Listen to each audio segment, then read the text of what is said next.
was talking to them. I have to leave in about a half hour, so Okay, cool. it won't be in the middle of this one, but it might be the next one. But I just want to say right now, thank you so much for letting me be a part of this, and I'm super excited because I know I'm going to Anaheim, and so I'll get to meet Trellis. And Trellis, I was gonna say, if you can't find a team, dude, I will team with you, even though I suck and you're a better player than I am. Yeah, I would totally team with you and trash on kids like Hyrax. I'm telling you, if me and you team up, we're definitely going all the way, bro. That's right. I hope We're, Hyrax. we're gonna stomp on the optic. That's Hey, if right. we all work together, we'll figure it out, and we should all see each other out in Anaheim. No problem, and have a good time. John will be our main slayer. There we go. That's right. I'll be the I'll, AR. I'll give people the Liam Neeson all day long. I'll be Oh. the OBJ. Give him the Liam Neeson. Alright. Anyways, you know what? Let's get the game go. Or I guess we're not. We're waiting for the dang countdown timer. But we have S13 or Section 13 going up against Clash. Now, Hyrax is little realizing. He probably hates it when people say that, but he is the brother of Curse Realize, and we all know how talented Curse Realize is. And I am sure that If you Hyrax haven't is. seen his brother, you're about to get a treat. So Is he pretty dang good? yeah, he is, and it's pretty funny because we play GB, and sometimes Realize will come over and play on a ringer, with me and Hyrax every now and then, and the two of them together would be an unstoppable force, but you just can't quite keep them. They can't quite stop arguing with each other, so they have a lot of let's say pride issues. Well, I think that's the name of the game when it comes to a lot of these pro players. I mean, you gotta. Okay, who has the? Not me. John, you need to mute your Xbox tab because it's coming through, my son. Anyways, My fault, guys. My fault on It's that. all- I'm a noob. Figured it out. it's taken me a long time to get to where I can like realize like how to stream stuff, and I still make mistakes all the time. Production is probably one of the hardest things to do, and we got to give it to our boy Peter Woodruff, who is doing all the producing. I can't remember his gamer tag. Divvy. Where's Twitter right now? What's his Twitter? RG_Divvy. That's right. So, we got to hand it to him. He's doing an excellent job. And he's firefighting and doing everything that we need him to. But Hyrax currently is 3-3, John. And he just made it 4-3. Make that. Are you going to go 5-3? No, you cannot do it. But Doing a lot of fighting there on the B flag, it looks like right now. But they're getting some really good time on the board right now. So Clash is really going to have to step up and map control.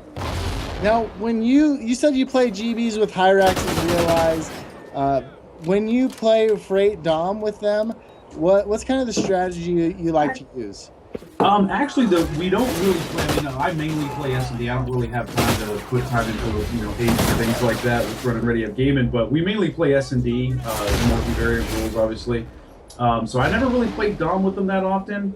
So I couldn't tell you, but my thought process is you're going to see Heroic and Hyrax be extremely aggressive with subs, as well. Blush will be the aggressors, and then Heroic's going to be more of your map control guy to watch out for, and seeing where he tries to position himself to basically keep map control. Now, And I'm Rex, watching, I'm not familiar with, by the way. I was gonna say I'm watching Rex, and I'm kind of curious about his class because he has that silencer on his MTAR, and that's not something you see very often. Just because, at higher levels, you really need the extra killing power, and if you can kill somebody in one bullet quicker, it really makes a bigger difference. Especially on a board like Freight too, as well. It's the MTAR, baby. I mean, it doesn't matter what you have on it. It's going to be overpowered either which way. That's so true. I love the MTAR, man. It's like the best all-around gun. You can cross-map people with it. You can I hate them it. up close. I hate it. I absolutely hate it. What do you like to use then, Great Charles? gun for subs. I am a vector guy.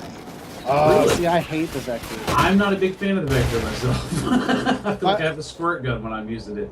I like My friend and fellow caster, Maze's Realm, loves the vector as well, and I just can't use it. Yeah, it's like a squirt gun or a marshmallow gun, man. And the recoil on is crazy, but it has the highest damage in SMG class. So, but look at that, 4 down for the team of Sector 13. So now this is the time for Clash to push up and gain all that map. Looks like they got a really strong presence over here on the red side, but it looks like they're going to get cleaned up pretty quick. So now it's up to the remaining team member to try to game that, and they already lost it. Sector 13 is right back in the saddle again, it looks like. I'm not gonna lie, this is a really good game, and they're really pushing it, for it to be the last few seconds of the game right here. If you notice, both teams are working together a lot on each side. So both, like, for example, right now you have the other. What is the other team? Sector 13. Clash. And Clash. Yeah, Clash was strong arm on the red side, where you had Sector 13 strong arm in that green train side. So it looks like both teams are very familiar with each other. Well, yeah, and I think it's just, you get into the rounds, the avoiding round. This is the second round, correct? I mean, what do you guys think about... this should be the first round. This should be is this still the first round? Yeah, this is the first round. What do you think about Clash bringing it back? They were down a good bit at the beginning of the match, and they have actually come back a good bit. I think that by the time y'all are watching, they're in the lead by now, right? No, they're not. They're actually behind by 4 points right now. Oh, okay. They did bring it back. They did bring it back, yeah. I mean, it's looking like it's going to be about a 5-point lead for Sector 13 going into round 2. So not very big lead, huh, Smarty? No, it's not. And Trellis was right. They brought it back, and the way they did it was by just maintaining that map control. Map control, yes. That's something that is very key, especially on this map, is you got to have that mid-map control. If you can hold down that mid-track and keep them pushing the back of their spawn, back into their spawn, pretty much there's no way they're going to be able to penetrate through as long as they don't get a two-piece. And that's exactly what Clash kept the other team from doing, and that's how they were able to bring it back as close as they did right there. So congrats on Clash for bringing it in as close as they did, and let's see how the next round goes. I think it's important to note both teams were unable to do any spawn killing on the other team. So they would gain B control, push up a little bit, and then basically go 4 down and flip-flop map control. So let's see if either team can really, get some kills off the respawn here and gain some serious time. Yeah, and we will be starting it up after the atrociously long countdown timer. That's one thing, like I think I've already said this, I casted Black Ops 2 last night, which was weird. It was a throwback ladies' night.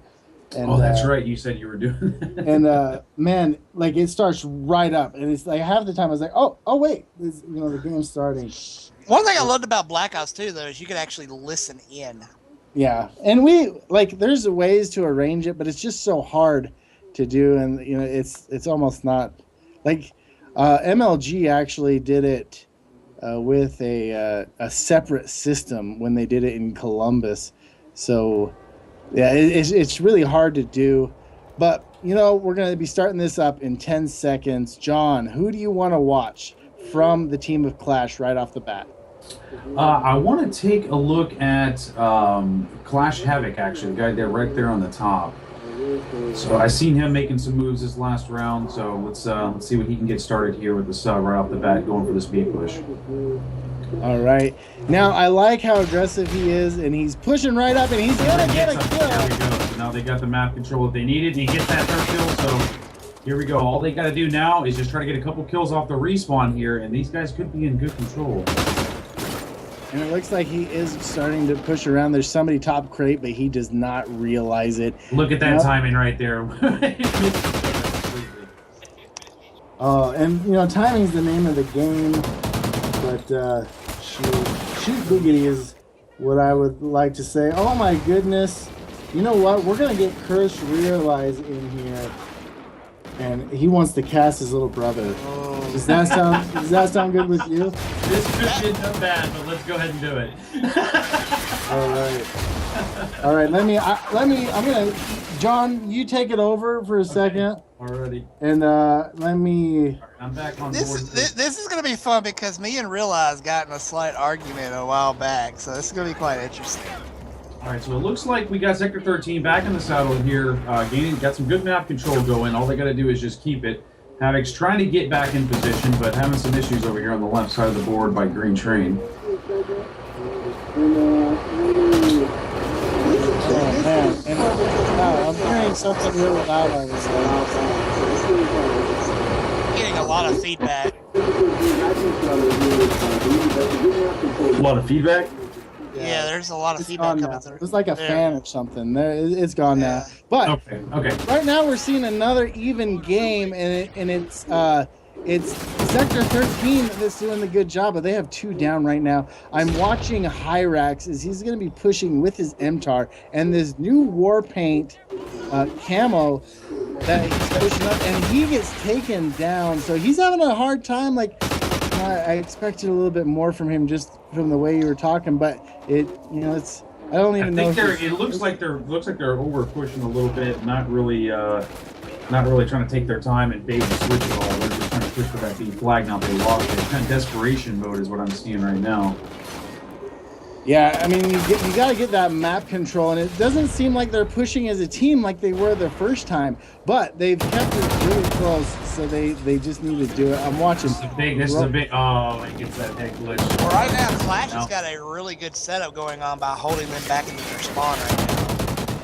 Well, and that's exactly what you need to do. You need to get that map presence. And look at Heroic. He's going to be using his R5 and try to shoot people underneath the train. And he gets the beak out too as well. So let's see if they can hold it, because if they can't hold this is going to be they're going to be in a lot of trouble here trying to keep this lead.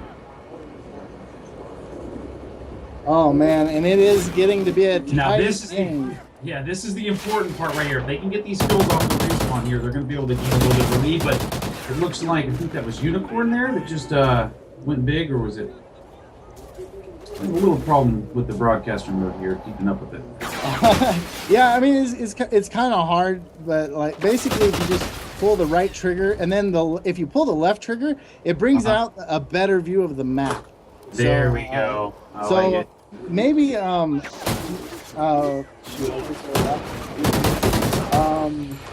Oh, here comes that fan again. Yeah, John, that's you. You have a fan on or something? That's crazy loud. Anyways, Heroic.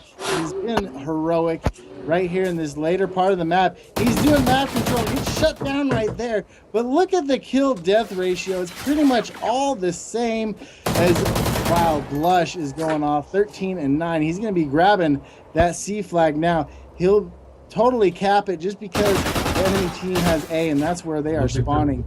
Looks like they're pushing for this A flag right now. And it's Heroic who does go down.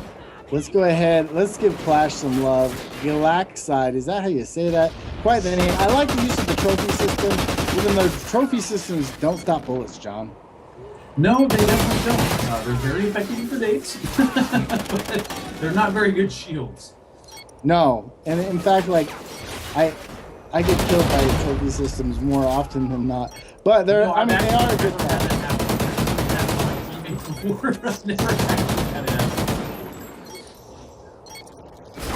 Okay, it looks like Clash is, looks like they're going to take this, or excuse me, looks like Sector 13 is going to take this map. That's right. Well, and it was a really good game, though. 9 points. It was a total of 15 points they took it on. So really close first round. And that's one thing I've found. These 2 first rounds that we've seen so far have been very, very close and super exciting. You know, it was kind of interesting because they really, neither team still really had any success, off getting some spawn kills. So I don't know if it was just a matter of just bad setups or just 2 evenly matched teams just getting some good timing on each other. I honestly think it was some good evenly matched teams. Yeah, there's definitely nobody with an upper hand really in the firefight, so some really good gun skill from both teams. Alrighty, new game mode. So this right here is going to be really interesting to watch. Especially, I really know how Hyrax likes to play in Search and Destroy, so we could see him shine in this.